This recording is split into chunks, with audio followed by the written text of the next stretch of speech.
Assalamualaikum warahmatullahi wabarakatuh. Yang saya hormati Bapak Ibu Guru dari perwakilan masing-masing gugus dari Kecamatan Madiun. Pertama-tama marilah kita panjatkan puja dan bersyukur kehadirat Allah Subhanahu wa Ta'ala yang mana telah memberikan kita kesempatan kesehatan sehingga bisa menghadiri acara diseminasi budaya positif yang kita hadiri saat ini. Dan sholawat dan salam kita aturkan kepada Nabi besar Muhammad SAW yang senantiasa kita tunggu syafaatnya di hari kiamat nanti. Nah, acara selanjutnya akan saya serahkan waktu dan tempat untuk Bu Erna Puspitasari, SPD CGP Angkatan 9 SDN Muhammad 1 Kabupaten Madiun untuk mendiseminasikan paparannya tentang budaya positif. Pada Bu Erna, waktu dan tempat digunakan. Terima kasih Bapak Ibu atas waktunya yang masih dengan sahabat di sini. Juga saya ucapkan terima kasih kepada Ibu moderator yang tadi sudah membuka acara pada hari ini. Bapak Ibu, di sini saya akan menyampaikan aksi nyata melalui 1.4 diseminasi menyebarkan pengalaman dan pengalaman budaya positif. Sebelumnya saya akan memperkenalkan diri saya. Pertama, saya adalah Erna Puspitasari, CGP Angkatan 9 dari SDN 61 Kabupaten Madiun. Nah, Bapak Ibu, sebelum saya melanjutkan sesi berikutnya, yuk kita ice breaking sebentar. Bu, kalau saya bertanya kepada panjenengan, ular sama cacing panjang mana, Bu? Panjang mana, Bu? Panjang ular, panjang ular. Kalau panjang berarti begini ya barisnya. Kalau pendek berarti begini. Nanti kalau saya mengatakan ular, panjangnya berjalan panjang tapi tangannya pendek. Kalau saya mengatakan cacing, jenengan jawab pendek tapi tangannya panjang. Yuk kita mulai sambil mengetes konsentrasinya seperti apa. Yuk mulai deh. Ular lagi Bu, baru sekali sudah ini masih tetap ya. Ular panjang, ular panjang, cacing pendek, cacing pendek, ular panjang. Oke, terima kasih. Bebas untuk kita semua. Ternyata komunikasi Bapak Ibu masih amat sangat jos. Lanjut dulu.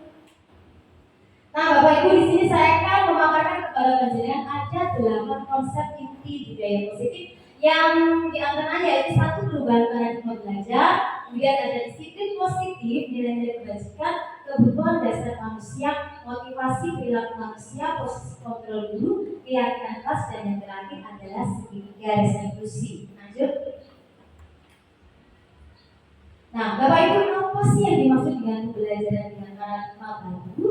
Di sini di slide yang panjenengan tuliskan bahwa pembelajaran dengan paradigma baru merupakan suatu pembelajaran yang dirancang berdasarkan prinsip pembelajaran berdiferensiasi, di mana peserta ini belajar sesuai kebutuhannya berdasarkan tahap perkembangannya untuk mewujudkan profil pelajar Pancasila. Ada 6 elemen dalam profil pelajar Pancasila. Di sini dapat panjenengan tuliskan yaitu ada beriman bertakwa kepada Tuhan Yang Maha Esa serta takut kemudian. Kemudian ada berkebinekaan global, bergotong royong, mandiri, bernalar kritis, dan yang terakhir adalah kreatif. Selanjutnya, perubahan paradigma teori kontrol atau teori pilihan atau dalam hal ini disebut dengan ilusi kontrol. Apa itu? Yang pertama bahwa ilusi guru mengontrol murid. Selanjutnya ilusi bahwa kritik dan membuat orang merasa bersalah itu dapat menguatkan karakter. Selanjutnya, ilusi bahwa semua penguatan itu bersifat positif, efektif, dan bermanfaat. Dan selanjutnya, ilusi bahwa orang dewasa itu memiliki hak untuk memaksa.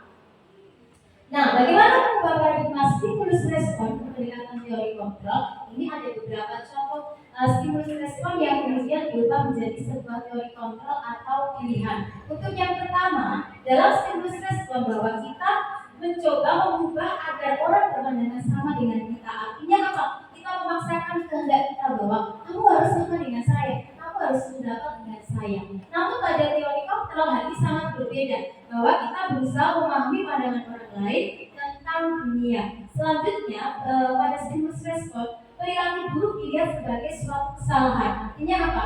Setiap seseorang melakukan hal yang dirasa tidak baik, maka itu dianggap sebagai suatu kesalahan. Namun hal ini berbeda dengan teori kontrol Bapak Ibu ya, bahwa semua perilaku itu memiliki tujuan. Apakah perilaku itu baik atau buruk? Pasti mereka melakukan hal tersebut karena ada tujuan tertentu. Selanjutnya dalam stimulus respon, orang lain bisa mengontrol saya. Namun pada teori kontrol bahwa hanya Anda sendiri yang bisa mengontrol diri Anda. Dan pada stimulus respon ada pemaksaan pada saat bujukan gagal. Jadi ketika kita membujuk seseorang dan itu tidak berhasil, maka kita akan memaksa untuk supaya apa? Supaya hal yang kita inginkan itu bisa tercapai. Namun pada teori kontrol hal ini berbeda, bahwa di dalam teori kontrol ada kolaborasi dan konsensus yang mampu menciptakan pilihan-pilihan baru. Selanjutnya pada stimulus respon ini yang terakhir, ada model berpikir menang dan kalah. Kalau ada yang menang berarti ada yang kalah. Kalau ada yang kalah pasti ada yang menang. Namun dalam teori kontrol hal ini sangat berbeda ya. Dalam teori kontrol tidak ada menang kalah, yang ada adalah semua menang. Menang bagaimana? Menang dengan caranya sendiri. Menang karena alasan mereka sendiri. Lanjut. Nah, coba sekarang penjelasan di sini, kesannya di sini ada disiplin positif. Apa itu disiplin positif? Sebenarnya saya akan memaparkan pengertian dari disiplin. Disiplin merupakan sikap dan perasaan taat dan patuh terhadap nilai-nilai yang dipercaya merupakan tanggung jawabnya. Sedangkan disiplin positif adalah suatu pendekatan untuk menerapkan disiplin dari dalam diri anak tanpa adanya hukuman dan hadiah. Jadi hukuman dan hadiah itu tidak boleh ya Ibu. Mengapa tidak boleh? Nanti akan kita kupas satu persatu. Nah, di dalam disiplin positif ini, tugas kita sebagai guru, kita harus menciptakan peserta didik yang memiliki disiplin diri, yang mengacu pada nilai-nilai kebajikan universal, dan memiliki motivasi intrinsik ke arah yang lebih baik. Lanjut. Nah, apakah nilai-nilai kebajikan itu? Nilai-nilai kebajikan yang disepakati bersama. Jadi nilai kebajikan itu muncul atas dasar kesepakatan bersama, lepas dari suku, bangsa, agama, bahasa maupun latar belakangnya. Ini ada beberapa contoh nilai kebajikan ya dari institusi atau organisasi. Yang pertama, profil pelajar Pancasila. Apa saja contoh nilai kebajikannya? Ini ada beriman, bertakwa kepada Tuhan Yang Maha Esa dan bertakwa mulia, berkebinekaan global, bergotong royong, mandiri, bernalar kritis dan kreatif. Selanjutnya pada keterampilan hidup ada beberapa nilai kebajikan, di antaranya satu dapat dipercaya, kemudian sebagai pendengar yang aktif, memberikan yang terbaik dari diri, lurus hati, tidak merendahkan orang lain. Lalu nilai-nilai kebajikan berdasarkan Private Years Program atau PYP. Ini ada beberapa hal. Yang pertama yaitu toleransi, rasa hormat, integritas, mandiri, menghargai, antusias, empati, keingintahuan, kreativitas, kerjasama, percaya diri, dan komitmen. Lanjut. Nah, untuk itu kita perlu tahu kebutuhan dasar manusia. Sebelumnya, apa itu yang dimaksud dengan kebutuhan dasar manusia? Kebutuhan dasar manusia adalah segala sesuatu yang kita lakukan untuk mendapatkan apa yang kita inginkan. Seluruh tindakan yang dilakukan itu pasti memiliki tujuan ya Bapak Ibu. Apa tujuannya? Untuk memenuhi kebutuhan dasar kita supaya terpenuhi dengan baik. Lanjut. Nah, apa saja nih kebutuhan dasar manusia? Ini ada ya, sudah saya tampilkan. Yang pertama yaitu kebutuhan bertahan hidup. Apa saja yang dibutuhkan? Makan, pakaian, tempat tinggal, keamanan, dan kesehatan. Lalu untuk kebutuhan dasar yang kedua yaitu kebutuhan kasih sayang dan rasa iman. Apa saja yang dibutuhkan? Kita perlu rasa untuk dipedulikan orang lain. Kita juga punya rasa untuk menerima, berbagi, bekerjasama, dan menjadi bagian dari suatu kelompok. Kemudian kebutuhan dasar yang ketiga ada kebutuhan penguasaan. Apa saja yang kita butuhkan? Adanya harga diri, kemudian keinginan untuk dianggap oleh orang lain, keinginan untuk memimpin, berprestasi, dan diingat oleh orang lain. Selanjutnya yang keempat itu ada kebutuhan dasar yang berupa kebebasan. Kebebasan untuk apa Bapak Ibu?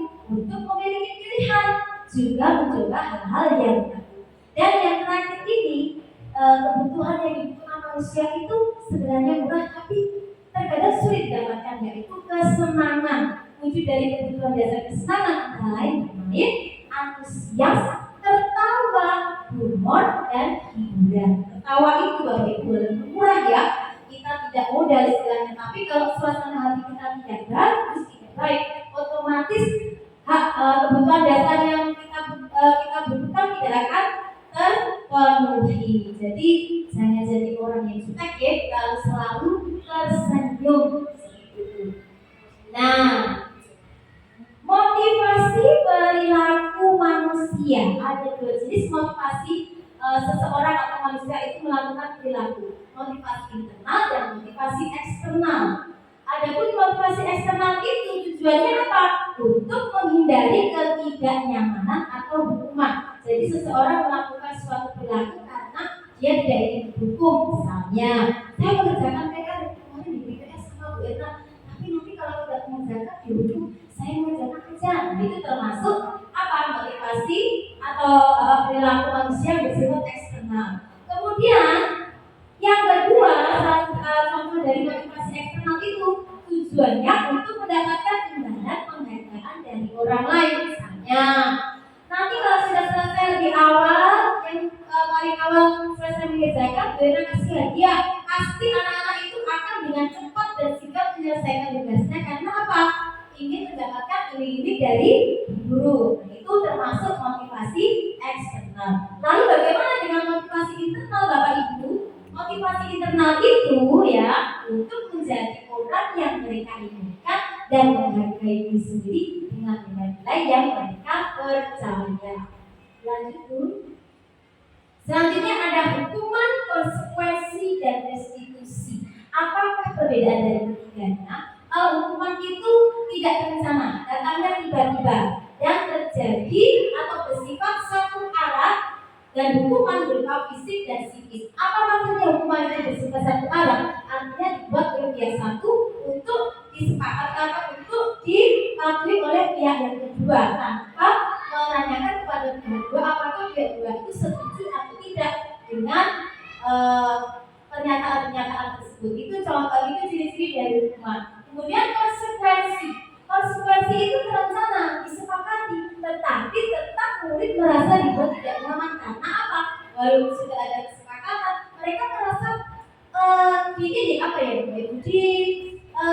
dimonitor oleh bapak ibu guru.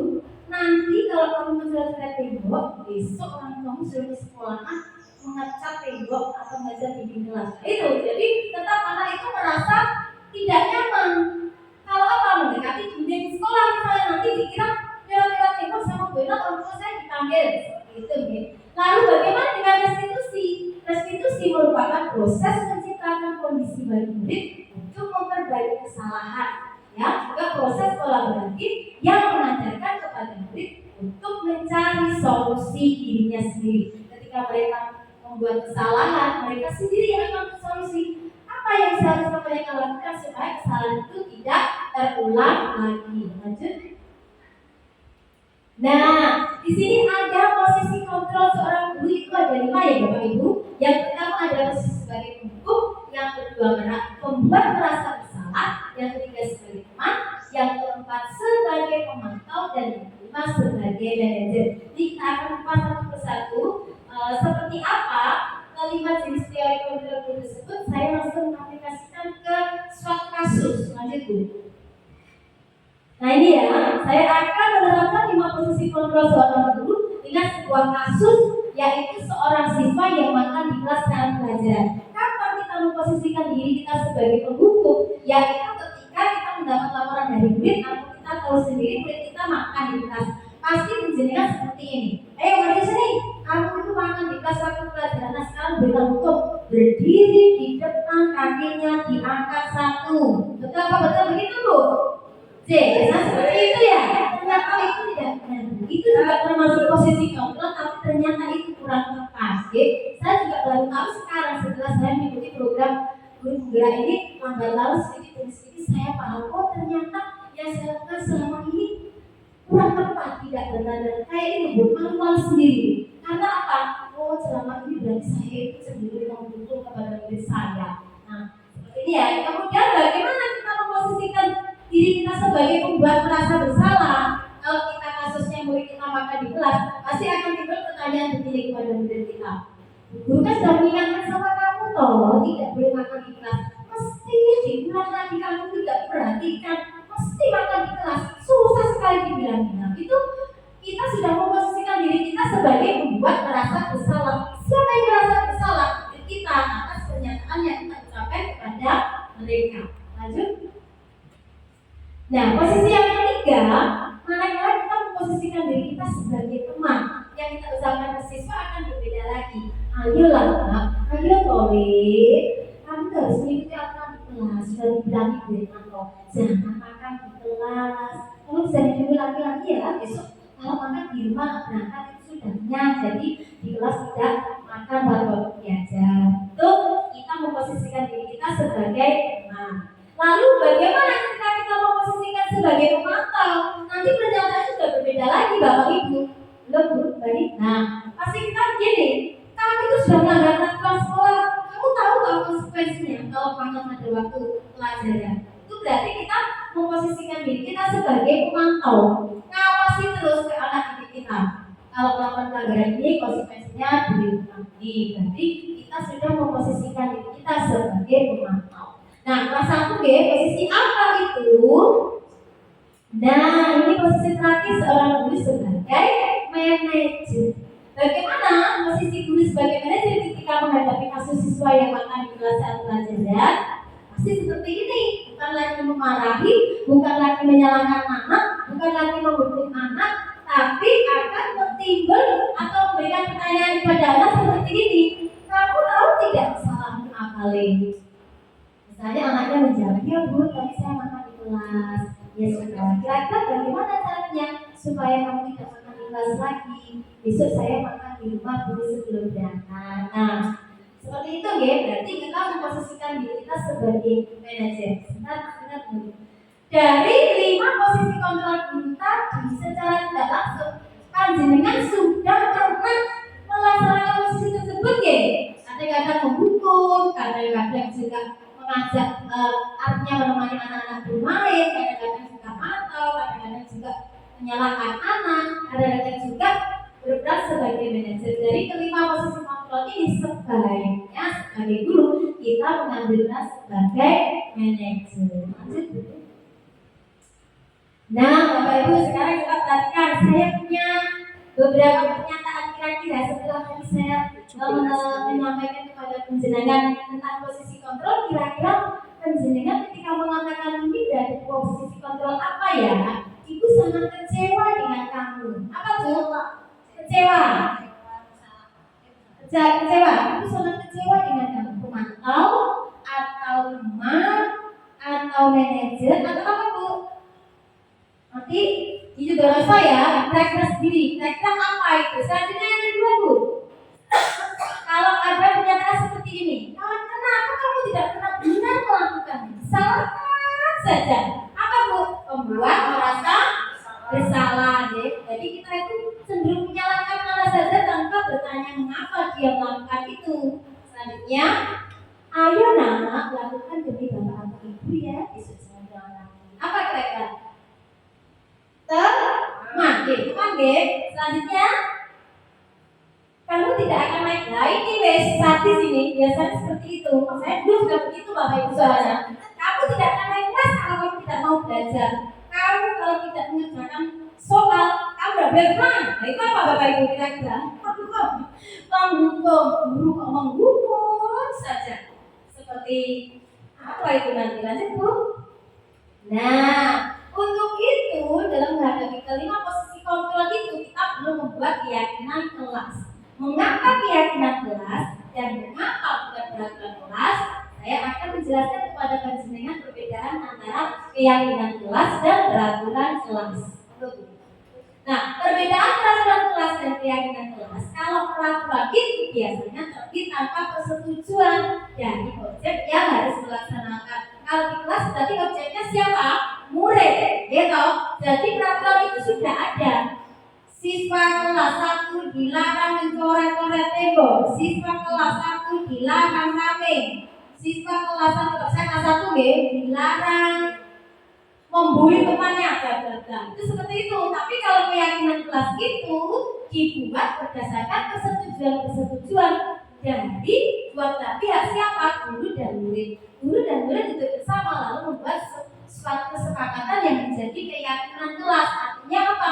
Keyakinan kelas itu diketahui oleh dua belah pihak. Lanjut, Bu.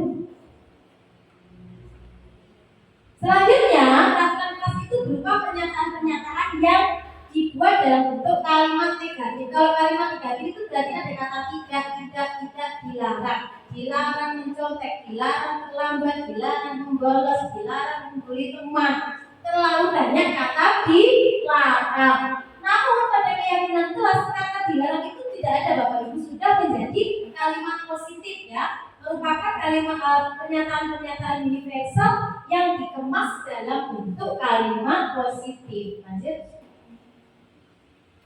Nah, kalau peraturan kelas itu dibuat dalam jumlah yang banyak. Nanti untuk dari sini, besok panjenengan masuk ke kelas panjenengan bersama tata tertib yang ada di kelas panjenengan itu pasti banyak berintip paling sedikit itu 10. Siswa dilarang, ini dilarang, tidak boleh, dilarang. Itu kalau peraturan itu seperti itu banyak, tapi apa? Tidak semuanya bisa terlaksana. Tapi kalau keyakinan kelas itu dibuat dalam jumlah, ini maksudnya tidak banyak ya.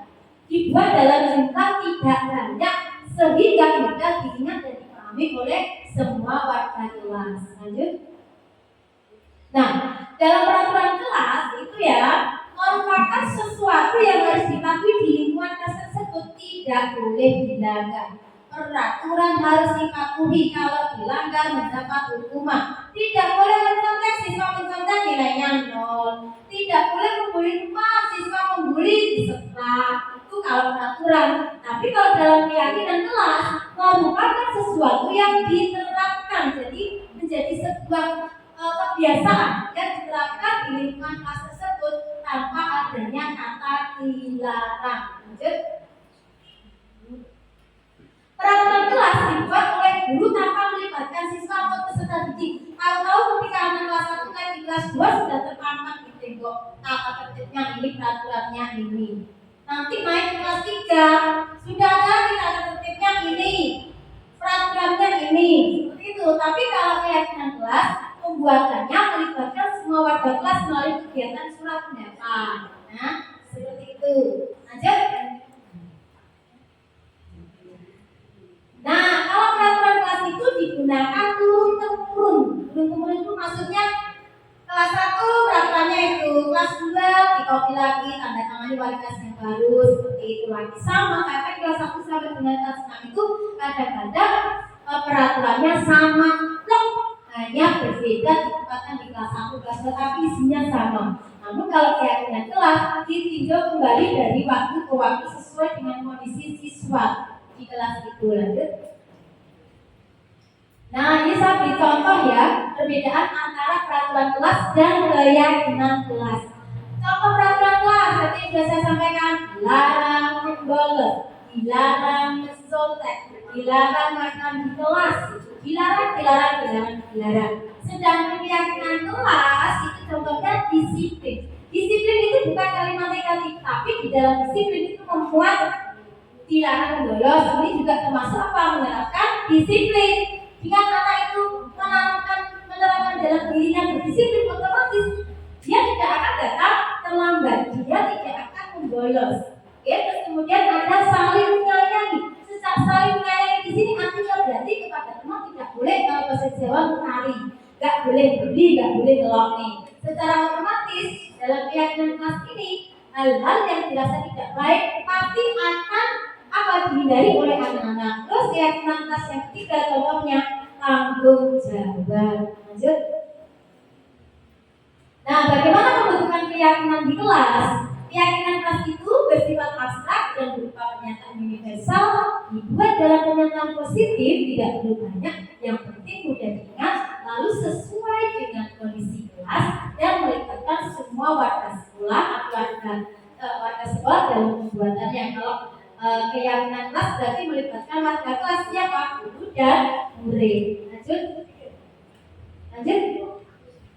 Nah, Bapak Ibu, sekarang saya lanjutkan tentang segitiga restitusi. Apa itu segitiga restitusi? Namanya saja segitiga, otomatis bentuknya segitiga. Artinya apa? Suatu proses dialog yang dijalankan oleh guru agar dapat menghasilkan peserta didik yang mandiri dan bertanggung jawab. Ada tahapan dalam segitiga restitusi. Yang pertama menstabilkan identitas, lalu validasi tindakan yang salah, dan yang ketiga menanyakan keyakinan. Lanjut. Bagaimana nih? Yang pertama menstabilkan identitas. Menstabilkan identitas ini berdasarkan prinsip membuat kesalahan adalah bagian dari proses pembelajaran. Bahwa anak yang bersalah itu tidak apa-apa, karena dalam kesalahan pasti akan timbul rasa untuk memperbaiki. Situ ya, contohnya ketika anak itu berbuat salah, maka sepantasnya atau sebaiknya yang dikisahkan adalah seperti ini, berbuat salah itu wajar. Bapak atau ibu juga pernah melakukan hal itu. Ibu atau bapak tidak mau mencari siapa yang salah, tapi ibu atau bapak ingin mencari solusi dari permasalahan ini. Selanjutnya, ibu guru juga bisa menyampaikan seperti ini, tidak ada manusia itu yang sempurna, karena dari suatu kesalahan kita pasti akan memperbaiki. Lanjut. Nah, yang kedua, validasi tindakan yang salah. Dalam validasi tindakan yang salah ini berdasarkan prinsip bahwa setiap perilaku memiliki suatu kebutuhan tertentu. Seorang anak melakukan suatu tindakan pasti ada alasannya, tujuannya apa. Nah, pada saat kita menemui anak yang melakukan seperti itu, kita bisa menanyakan kepada mereka seperti ini, kamu pasti memiliki alasan mengapa melakukan hal itu. Kamu patut bangga karena telah memiliki sesuatu yang penting buatmu. Padahal kamu bisa melakukan yang lebih buruk dari itu. Jadi ini pernyataan yang menguatkan anak sih. Nah, yang terakhir yaitu menanyakan keyakinan. Menanyakan keyakinan ini berdasarkan prinsip teori kontrol bahwa pada dasarnya kita termotivasi secara intrinsik. Apa itu? Nah, jadi ada pernyataan yang bisa kita sampaikan kepada anak ketika anak melakukan suatu kasus seperti ini. Apa keyakinan kelas kita? Kita bisa bertanya lagi kepadanya tentang keyakinan kelas yang sudah kita buat, ya. Keyakinan kelas kita seperti apa? Nilai-nilai apa yang kita sepakati bersama? Lalu kamu ingin menjadi orang yang seperti apa? Seperti apa gambaran kelas yang menurutmu? Jadi kita tidak perlu menyalahkan anak. Kita bisa menangani kasus tersebut dengan menggunakan segitiga restitusi dengan tujuan yang sama. Nah, di sini saya akan memberikan contoh kepada Bapak Ibu tentang penerapan segitiga restitusi dalam menyelesaikan suatu masalah. Mungkin Ibu moderator bisa membantu saya memutarkan video dan menyalakan itu ya, Bu ya. Soundnya sih. Ya, di sini saya akan menampilkan dua buah kasus yang kebetulan terjadi di kelas saya, dialami oleh siswa saya. Mereka melakukan suatu tindakan dan saya berusaha menyelesaikannya dengan segitiga restitusi.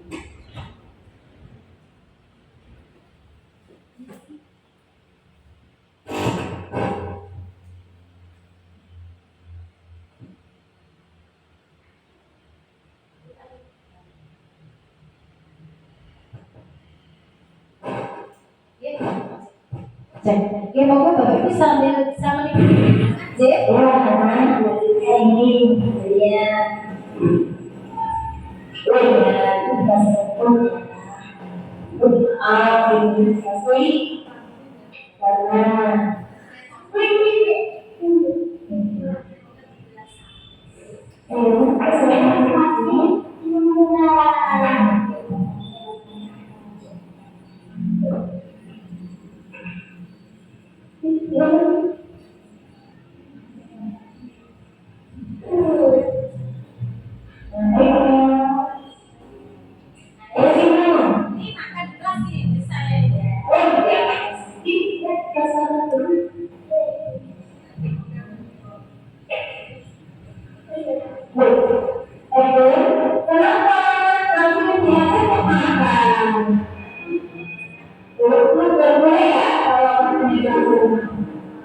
selanjutnya kita lihat budaya dari rumah.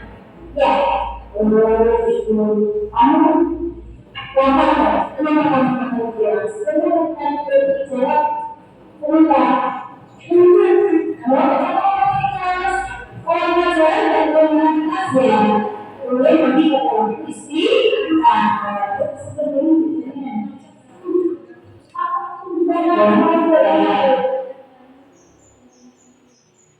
Ini saya menjelaskannya dengan segitiga eksekusi pada hijau selanjutnya.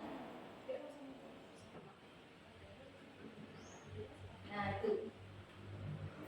Ini penjelasan kasus dengan menggunakan segitiga restitusi.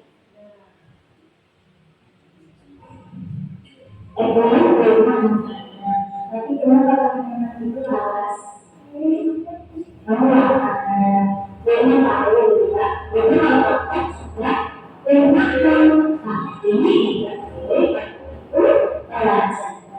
ya kamu sudah ada keyakinan apa? Keyakinan apa? Kita sudah melanggar.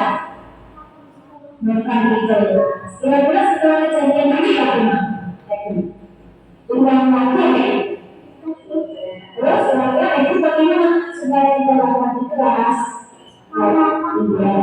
Cara dulu di rumah ya sebelum berangkat mengingat lagi biasa sama tidak kelas pada waktu pelajaran ya jadi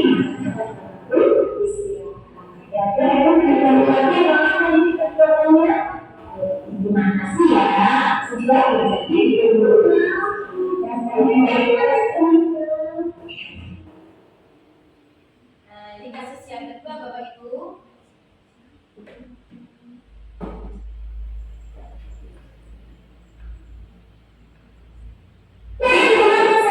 Jadi kenapa? Terus gue akan berubah ya yang bikin dengan bisnis kan? Terus dengan bisnis sekarang gimana? Kita di mana Sally? Sally? Ini lalu saya menanya.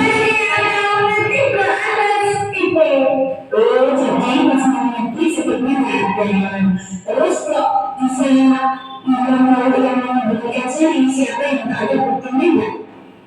Oh ada, dan kamu melihat kira-kira yang memberikan seri ternyata seri tidak menyembunyikan. Boleh nggak kira-kira kamu tentang bukti? Ya, tidak boleh. Kira-kira coba ingat Amir, kira-kira setelah ini ingat lagi nggak perbuatannya? Kalau mau mencari penghapus, tidak boleh mengambil dengan dicari dulu, oke? Nah ini kemudian yang terakhir ini 39 slide 39 ya. Menanyakan keyakinan nih Bapak Ibu. Kamu boleh lupa. Tapi kan selalu nangis katanya orang membunyikan padahal kamu tahu tidak belum membunyikan nggak tahu ya belum tahu kamu maksudnya adalah satu dia tahu maksudnya memberitahu kalau harus bersama tapi kan belum tentu siapa saya yang menunggu ya gimana kan saya yang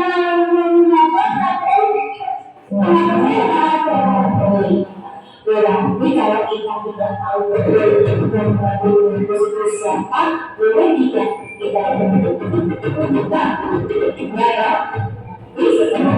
Jadi satu berarti anda sudah mengambil argumen apa menuntut orang tanpa bukti itu tidak baik ya.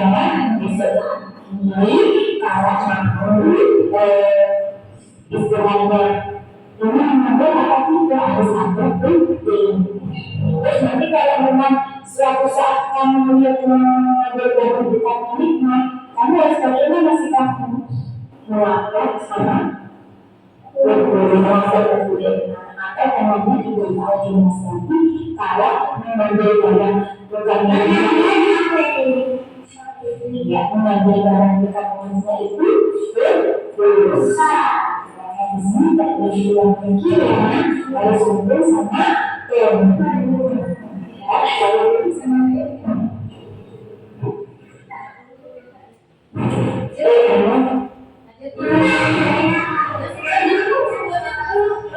Sebelumnya nah, yang ini kabur. Ini testimoni dari murid saya sudah kasusnya diselesaikan dengan menggunakan segitiga restitusi.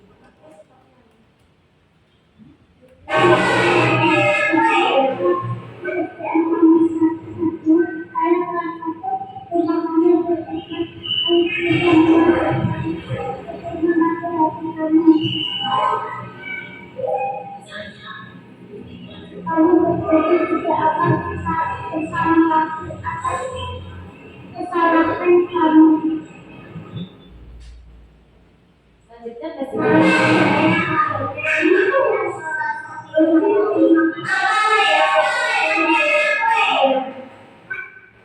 Oke, sudah videonya.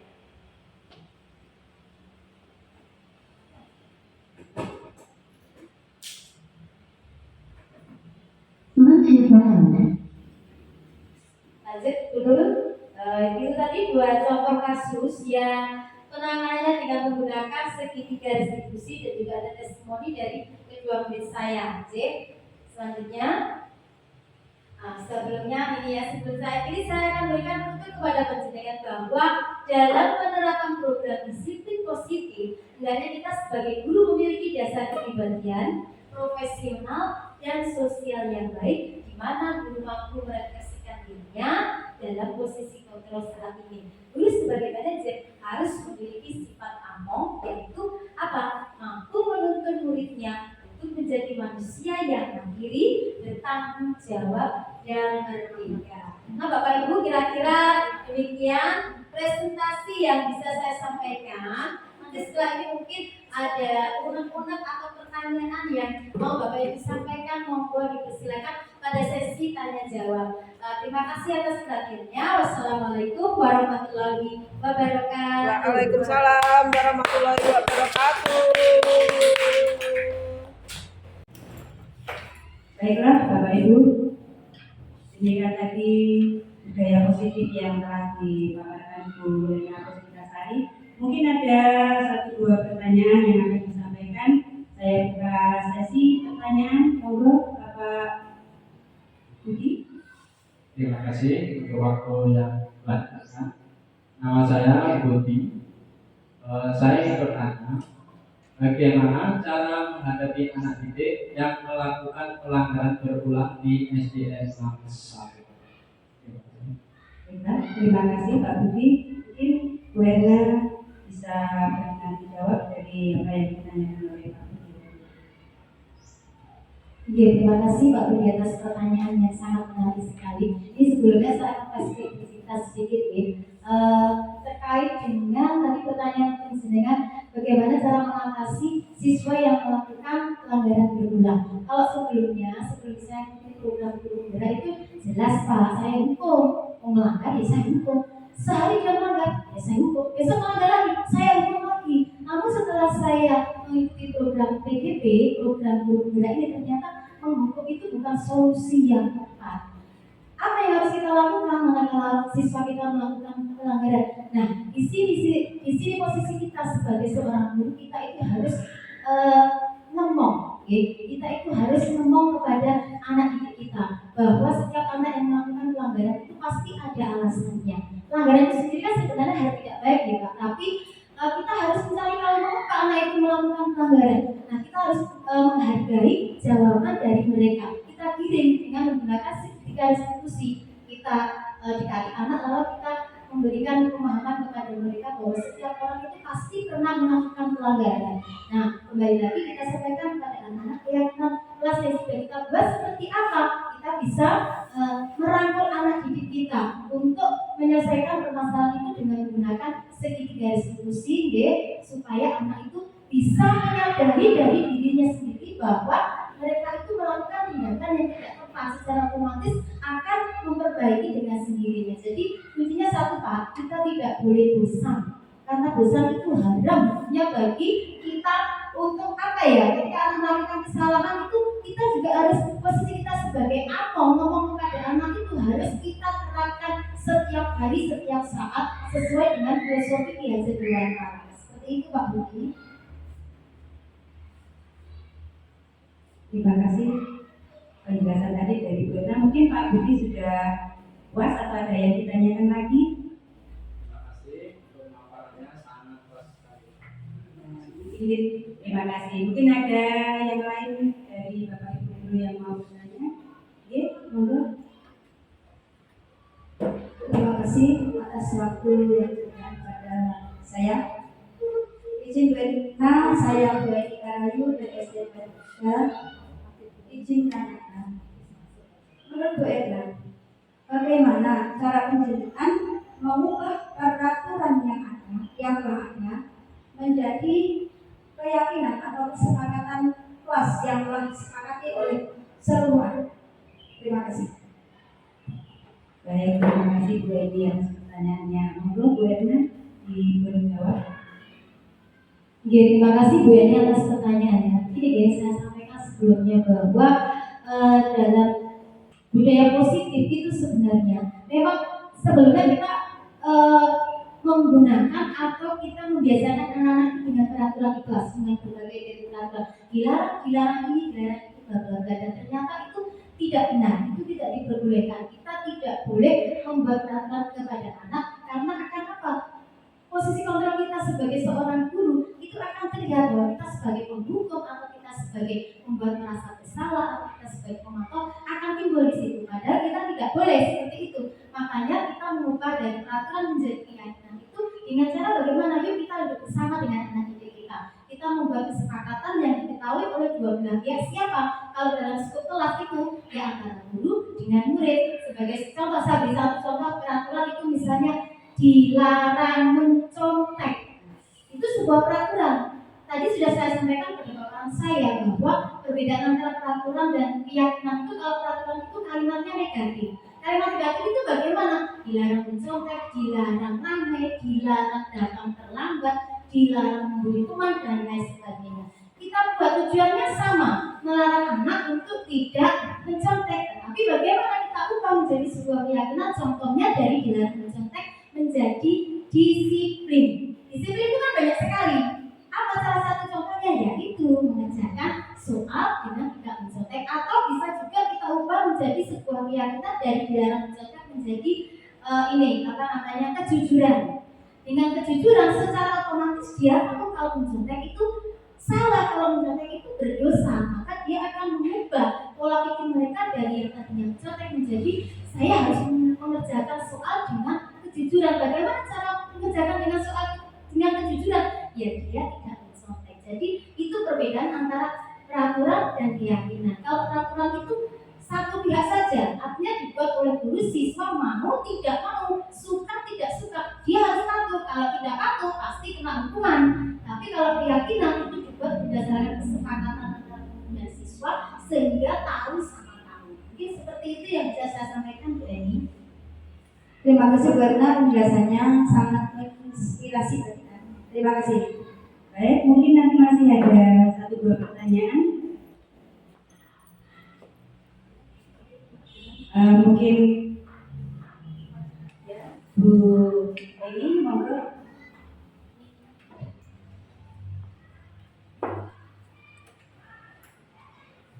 Terima kasih. Assalamualaikum warahmatullahi wabarakatuh. Di sini saya tidak bertanya, hanya ingin memberi penguatan pada Bu Erna Puspitasari.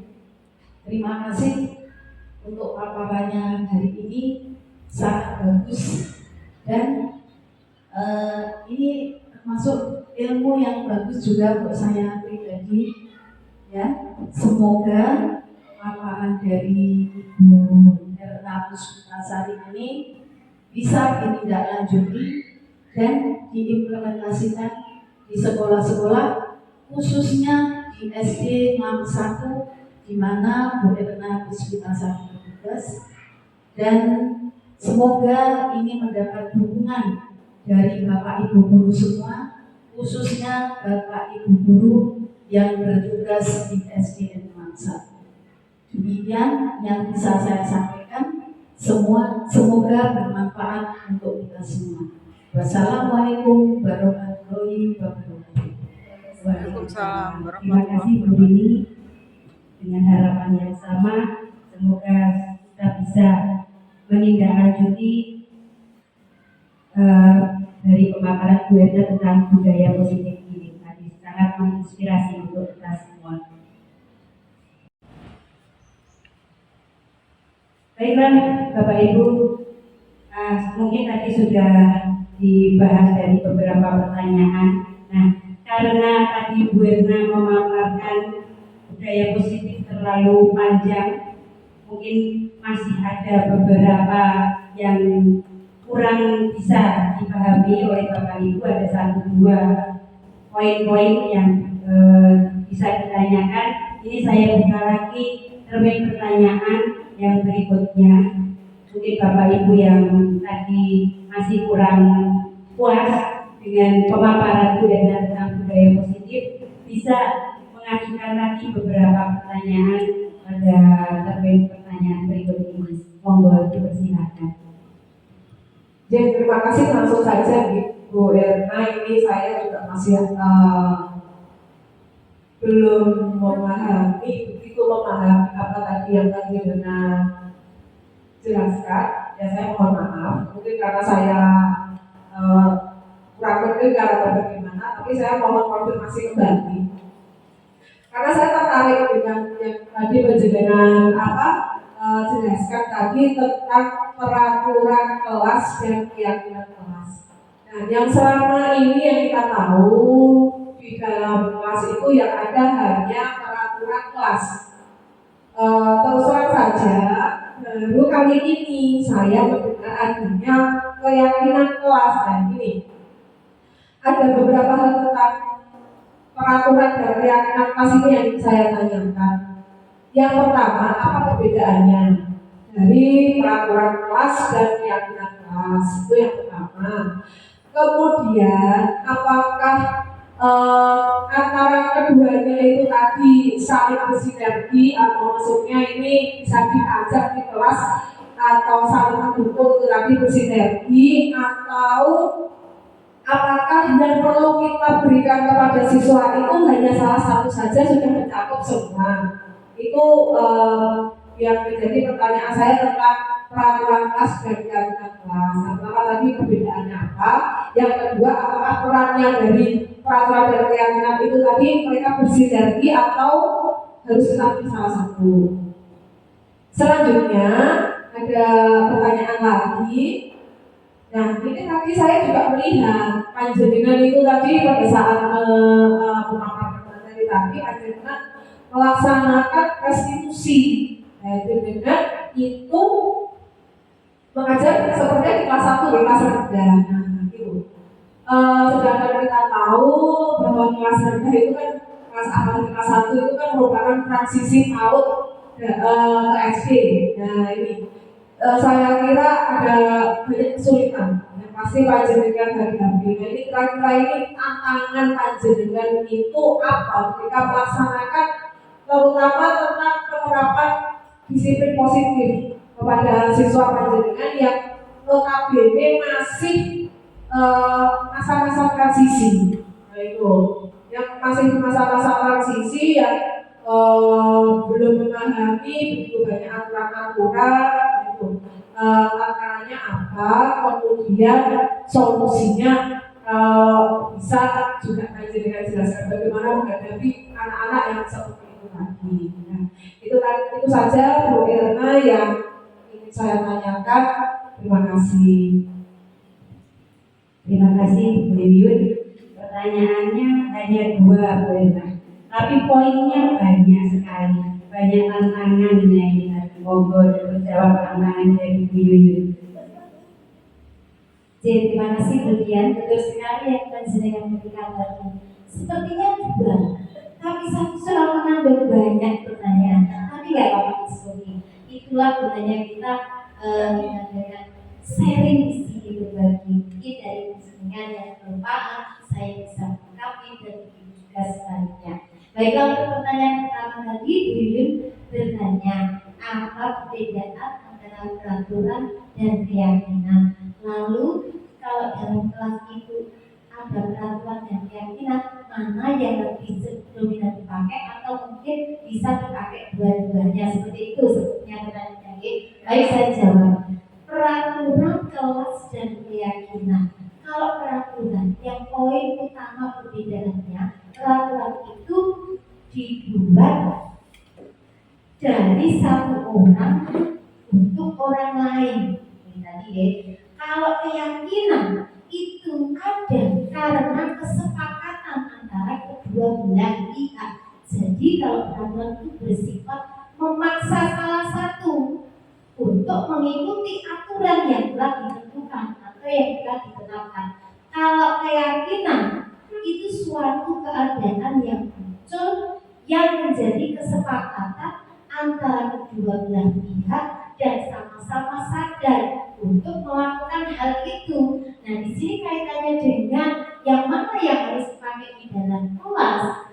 Kalau saya ya, sebelum saya belajar di pendidikan guru pembina ini ya, saya tahu itu juga sama seperti penjenengan Buyut. Tahu saya itu hanya peraturan, tata tertib peraturan itu yang saya tahu. Saya juga baru tahu ternyata itu ada keyakinan, dan ternyata keyakinan itu lebih utama diterapkan daripada peraturan. Jadi kalau ada di kelas penjenengan itu tata tertib atau peraturan, makanya tadi saya mundur dari sini nanti dipersani di kelas masing-masing. Coba di dinding kelas itu kan di dinding kelas itu kan biasanya ada tata tertib peraturan. Nah di situ kita harus mengubah peraturan itu menjadi sebuah keyakinan bersama. Jadi tidak bisa peraturan dan keyakinan dipakai bersama-sama.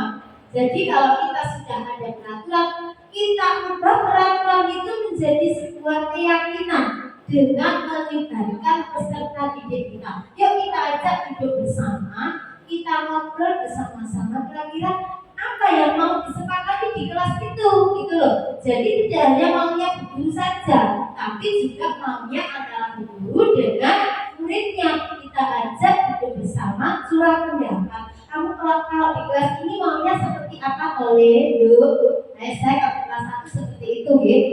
Maunya apa le? Ini bu, nggak boleh nolak temannya. Saya tes dulu.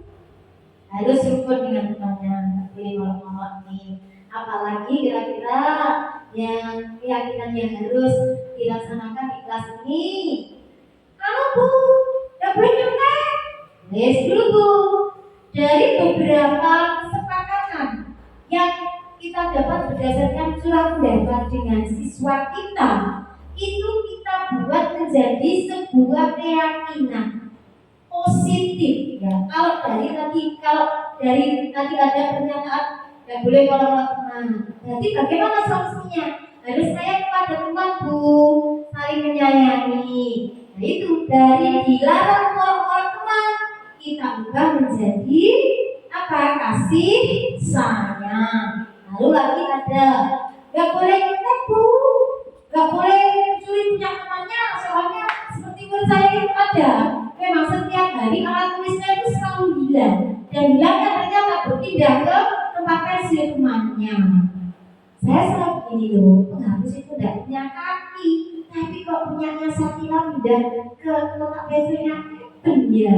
Seperti itu hal yang biasa terjadi di kelas saya, namanya juga kelas 1. Nah setelah saya ngajak duduk bersama, jangan salah Bapak Ibu, walaupun kelas 1 ya, walaupun memang transisi dari TK ke SD, itu ternyata diajak ngomong bisa Bapak Ibu. Dan bagaimana cara kita mengajak ngomong? Yang memposisikan diri kita sebagai temannya. Kita masuk ke dunia mereka. Oh kira-kira apa ya? Aku bu, nggak boleh nyontek bu, nggak boleh mencuri. Itu penghapus saya diambil. Nah itu dari tidak boleh mencuri, dilarang mengambil penghapus temannya. Kita ubah menjadi sebuah keyakinan. Apa misalnya? kejujuran.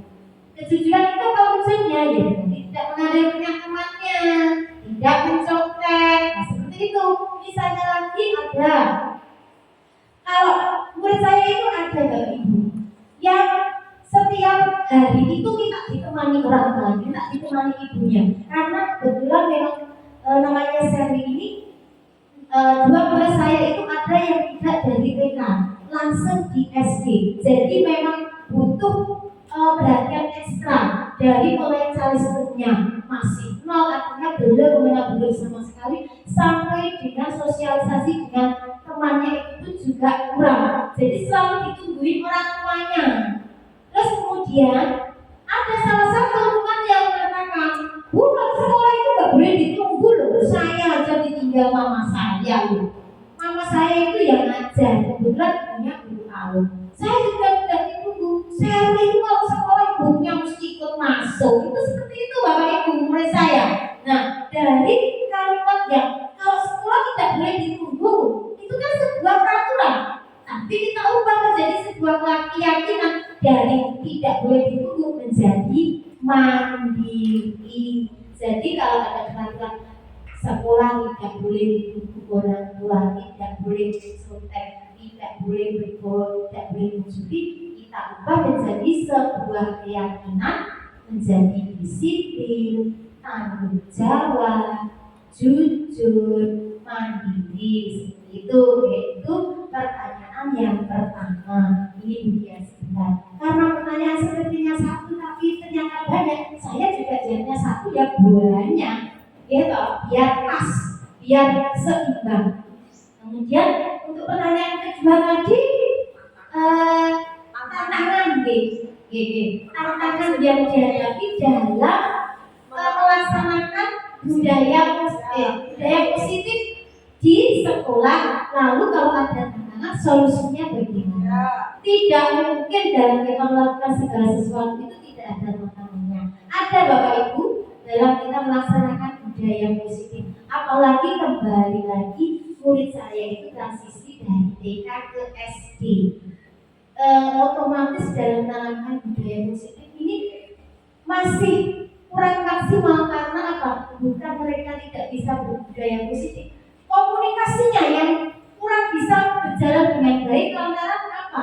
Mereka belum terlalu paham apa yang kita maksud. Sebenarnya maksud kita begini, ternyata anak itu belum paham begini. Dan di situ tugas kita untuk bisa ampun kepada mereka. Dengan cara bagaimana? Ya kalau kita mau menerapkan budaya positif, saya setiap hari kan bawa bekal Bapak Ibu. Saya kalau mau bawa bekal, ya saya cuci tangan. Kalau mau makan, saya biasanya memang menemani anak-anak makan di kelas. Jadi siapa yang bawa bekal itu saya kirim untuk saya cuci tangan dulu. Bu Irma tidak akan dari ini. Saya sama di absen sama murid saya setiap hari. Ya Bu Irma mau makan. Bu Irma mau kemana? Bu Irma mau cuci tangan dulu. Kenapa kok Bu cuci tangan? Ya kan habis pegang kapur, habis pegang ini itu. Kalau tangannya kotor, kalau nanti karena ada banyak perutnya sakit. Nah dari situ lalu anak ikut. Kalau apalagi kalau anak kelas 1 itu cenderung imitate, meniru. Karena apa yang dilakukan gurunya ya dia ikut. Itu disitulah peran kita sebagai guru memanfaatkan imitate pada anak itu untuk memberikan contoh yang baik. Nah seperti itu kalau saya ya. Nah, tantangannya juga tadi ya sudah saya lakukan. Kalau tantangannya itu bahasa atau penyampaian kepada anak kelas 1 itu yang terkadang itu butuh pengulangan. Nanti artinya kalau hari ini kita menasihati, kalau mau cuci tangan biar perutnya tidak sakit, biar tidak kuman, biar sehat. Besok berulang lagi seperti itu sampai anak benar-benar secara sadar bahwa ketika dia mau makan dia harus cuci tangan. Nah solusinya bagaimana? Ya solusinya yaitu secara berulang kita memberi contoh kepada mereka. Untuk apa? Untuk melakukan budaya positif. Seperti itu kira-kira yang bisa saya sampaikan. Apabila mungkin ada kurang pasnya nanti dipaskan. Apabila sepertinya sudah mengenal jawaban saya, Ya terima kasih. Ya. Terima kasih penjelasan yang sangat jelas sekali. Mungkin ada satu dua pertanyaan lagi, monggo dipersilakan. Saya bertanya, Monggo. ya, Bu Erna paparannya sangat jelas sekali ya, apalagi menghadapi kelas 1 itu yang gimana ya kalau diajak ngobrol itu belum jowo. Sama ini pandangan saya juga. Sekarang yang saya tanyakan itu biasanya budaya positif itu sudah muncul di kelasnya Bu Erna, utamanya di kelas 1. Apakah budaya positif itu juga muncul di kelas lain di sekolahannya Bu Erna? Dalam artian bagaimana bentuk dukungan rekan-rekan Bu Erna terhadap langkah yang diambil Bu Erna untuk menerapkan budaya positif tersebut. Terima kasih. Terima kasih Bu Nurul atas pertanyaannya. Monggo Bu Erna langsung dijawab. Terima kasih Bu Nurul. Ini pertanyaan yang amat sangat ini. Saya semangat untuk menjawab karena ini juga terus terang sudah pernah saya alami Bu Nurul. Jadi begini, kalau tadi penjelasan bertanya apakah budaya positif itu juga sudah dilaksanakan di luar kelas saya. Kalau kelas saya sudah pasti sudah mulai menerapkan budaya positif karena saya juga sudah mendapatkan pemahaman tentang budaya positif. Dan bagaimana dengan kelas-kelas selain kelas saya itu memang sepertinya belum tampak dulu. Artinya begini, sebenarnya arah dari rekan sejawat itu arahnya baik, tapi tidak sangat 100% dalam artian seperti ini. Kalau tadi kaitannya dengan segi dari institusi dalam budaya positif tadi kan seperti kan kontrol dulu kita tidak boleh menghukum, memberi reward atau apa ya seperti nah itu kadang saya itu masih melihat teman saya itu saya tidak perlu menyebutkan merek, saya tidak menyalahkan beliau karena memang beliau belum tahu dan belum mampu seperti saya ketika saya belum di program guru budaya, ya itulah cerminan saya seperti itu dulu itu. Begitu saya sedang mengikuti program PKP, saya sudah mulai bisa menyalahkan salah. Istilahnya seperti itu, tapi bukan berarti saya menyalahkan salah itu tidak. Jadi ada satu kasus seperti ini. Kelas 6 waktu itu kelas 6 itu ada namanya mahir itu tidak membawa tugas membuat tempat sampah. Karena kebetulan sekolah saya kan menunjukkan kegiatan mandiri itu memang dari kelas-kelas itu kelas atas diberi tugas untuk membuat sampah, memanfaatkan daunan dari botol mineral yang besar itu Bu. Kebetulan mahir itu tidak membawa. Tiba-tiba pada waktu istirahat kan biasa kami itu kalau istirahat saya sudah menemani anak-anak makan, saya selalu menyempatkan ke kantor untuk ya dan istilahnya say lah dengan rekan-rekan guru setelah mengajar di kantor. Tiba-tiba menulis seperti ini. Ini saya berikan ini karena saya orang Jawa. Jadi mahir memang datang semua Prabu gitu. Saya timbul terus setelah saya hanya aku loh. Nah, Mas Yo bolak balik wes kira minggu. Sekolah yang mesti membarat biang kita tugas dari tukang sampah. Bobo. Dia memang teman siap disuka seperti itu Bu. Saya gitu. Dan terus saya cuma begini. Dan itu baru berapa kali kok Bu tidak membawa.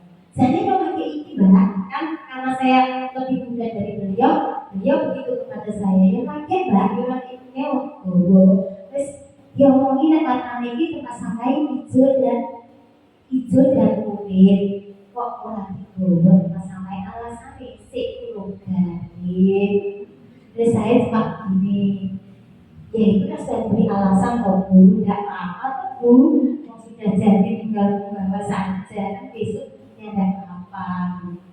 Iya jadi ya sebenarnya mengingatkan saya Bu gitu loh. Jadi dia berat dan kapok dengan kita ini seperti itu. Jadi itu benar-benar kata saya itu gimana ya mau ngabarin kepada beliau bahwasanya itu jangan begitu. Tapi nanti saya terkesan menggurui. Akhirnya saya menerapkan sendiri di kelas saya. Jadi pada suatu kasus ketika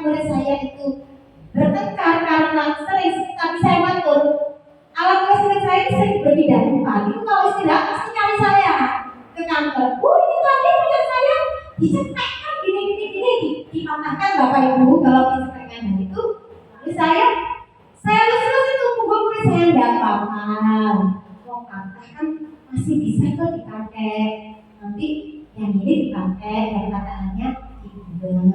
Besok lagi disimpan yang lagi. Nggak apa-apa kan nggak sengaja. Nah terus akhirnya setelah itu teman saya begini, Mbak, sekali-kali ini dibukani boten dulu, mungkin dibukani, mungkin diambari malih, kalau kata, boten apa-apa, mungkin pun di gawe ngoten niku dirawat terus gak apa-apa, besok di simpan yang baik, terus anak yang mematahkan kesentuhannya itu nanti saya beri pemahaman gak apa-apa, Bu. Seperti itu mungkin Bu Nurul. Kalau untuk secara langsung saya langsung udah boleh Bu begini, saya kok rasanya gimana gitu loh. Tapi dari saya pribadi yang melaksanakan seperti itu, insya Allah karena nggak tahu nanti akan terlihat apa mereka bisa memantau. Oh benar dalam menangani siswanya seperti ini. Nah nanti kalau suatu saat bertanya atau enggak kalau kamu bisa jadi saya benar dia tuh berdasarkan ini sekolah jenengan guru yang didapat saya benar seperti apa. Nah kalau ada pertanyaan begitu baru nanti saya mulai memberikan pemahaman sedikit demi sedikit. Pada akhirnya nanti tetap akan saya berikan pemahaman itu Bu, tapi secara bertahap. Seperti itu Bu Nurul mungkin yang bisa saya sampaikan. Ya terima kasih Bu Erna, sangat membantu. Terima kasih Bu Erna dan Bapak Ibu sekalian. Mungkin saya tutup terlebih pertanyaan kali ini. Terima kasih perhatiannya. Assalamualaikum warahmatullahi wabarakatuh. Warahmatullahi wabarakatuh. Terima kasih.